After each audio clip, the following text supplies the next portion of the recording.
కూటమి ప్రభుత్వ వైఖరిపై ప్రజల తిరుగుబాటు తప్పదు. ఎమ్మెల్సీ పర్వతిరెడ్డి చంద్రశేఖర్ రెడ్డి. కూటమి ప్రభుత్వ వైఖరిపై నెల్లూరు జిల్లా వైఎస్ఆర్సీపీ పార్టీ కార్యాలయంలో వైఎస్ఆర్సీపీ నాయకులు మీడియా సమావేశం నిర్వహించారు.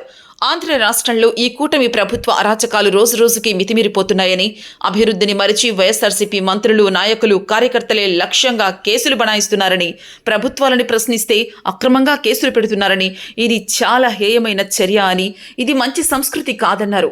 మాజీ మంత్రి ప్రసన్న కుమార్ రెడ్డి గారికి నోటీసులు ఇచ్చిన పోలీసులు ఇళ్లు ధ్వంసంపై వారిచ్చిన ఫిర్యాదులో గుర్తు తెలియని వ్యక్తుల మూలంగానే ఇళ్లు ధ్వంసం అయిందని ఎఫ్ఐఆర్ నమోదు చేయడం విడ్డూరమన్నారు. కూటమి ప్రభుత్వం ఇదే విధంగా వ్యవహరిస్తే బుద్ధి చెప్పే రోజు దగ్గరలోనే ఉందని హెచ్చరించారు. ఈ కార్యక్రమంలో వైఎస్ఆర్సీపీ నెల్లూరు జిల్లా working president, city incharge MLC Parvathireddy Chandrasekhar Reddy, మాజీ ఎమ్మెల్యే సూళ్లూరుపేట నియోజకవర్గ ఇన్ఛార్జ్ కిలివేటి సంజీవయ్య మరియు కొందరు వైసీపీ పార్టీ కార్యకర్తలు తదితరులు పాల్గొన్నారు. ఆ కార్యక్రమంలోనే ప్రజలు ఉండబట్టే జగన్మోహన్ రెడ్డి గారికి ఎక్కడికి వెళ్ళినా కూడా ప్రజా మద్దతు కళ్ళ ముందు కనపడతా ఉంటే దానిని వేరే విధంగా వక్రీకరించి చూపించాలనేటటువంటి మీ ఆలోచన ఫలితమే ఈ వరుసపెట్టి కేసులన్నీ జిల్లాలో. ఈరోజు మన జిల్లాలో కూడా నాయకుల మీద ఈ చర్యలు మొదలైనవి. మరి ఇంకది ఎంతమందితో పోయి అవుతుందో తెలియదు. మోసపూరితమైన వాగ్దానాలతో మీరు అధికారంలోకి వచ్చారు. ప్రజలు ప్రశ్నిస్తారు మనల్ని అని చెప్పి ఈరోజు ఎవరు కూడా ప్రజల్లోకి ధైర్యంగా మీరు ముందుకు పోలేక డైవర్షన్ పాలిటిక్స్ రూపంలో రాష్ట్ర వ్యాప్తంగా ఉన్నటువంటి వైఎస్ఆర్ కాంగ్రెస్ పార్టీ నాయకుల మీద అర్థం పర్థం లేని కేసులు పెట్టి ఈరోజు మీరు ఇబ్బంది చేయొచ్చయ్యా. గతంలో కానీ మరి ఏ రాష్ట్రంలో కూడా మనం చూడలే. మరి దాని కొనసాగింపుగా ఈరోజు అనిల్ కుమార్ యాదవ్ మొట్టమొదటి నుంచి కూడా పార్టీతో నడిచినటువంటి వ్యక్తి, జగన్మోహన్ రెడ్డి గారు అంటే నమ్మకం ఉన్నటువంటి ఒక వ్యక్తి.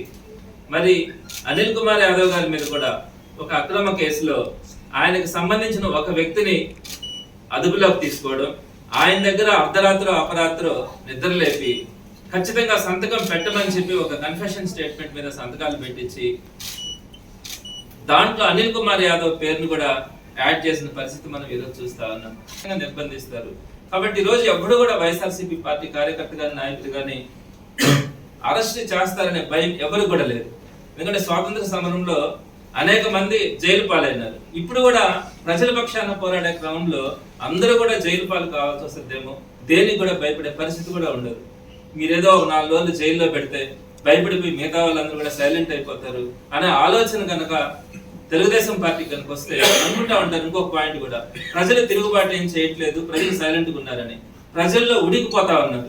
ఈ రోజు పేదవాడు వాడు కనీసం బతకడానికి అవకాశం లేదు, వాడి దగ్గర కొనుగోలు శక్తి లేదు, వ్యాపారాలు చేయలేకపోతా ఉన్నాడు, వ్యాపారస్తులు ఇబ్బంది పడతా ఉన్నారు. మనీ రొటేషన్ లేక ఏ వ్యాపారం కూడా సరిగ్గా లేక, రియల్ ఎస్టేట్ కానీ కన్స్ట్రక్షన్ కానీ ఏది లేక, పనులు లేక ఈ రోజు అల్లాడిపోతా ఉన్నారు జనాలు. ఈ 4 సంవత్సరాలు లేదా 3 సంవత్సరాలు ఇదే పరిస్థితి కనుక కొనసాగితే ప్రజలు బతికే పరిస్థితి కూడా లేదు. వీటన్నిటిని కవర్ చేయడానికి, కప్పిపుచ్చుకోవడానికి మీరు ఈ విధంగా వైఎస్ఆర్సీపీ కార్యకర్తలు, నాయకులు మొత్తం మీద అరెస్ట్ చేస్తే, ఎమర్జెన్సీలో కూడా మీరు ఇంత దారుణంగా అరెస్ట్ చేసిన పరిస్థితి మనం గమనించి ఉంటాం. ఇంత మంది మీద అరెస్ట్ చేయడం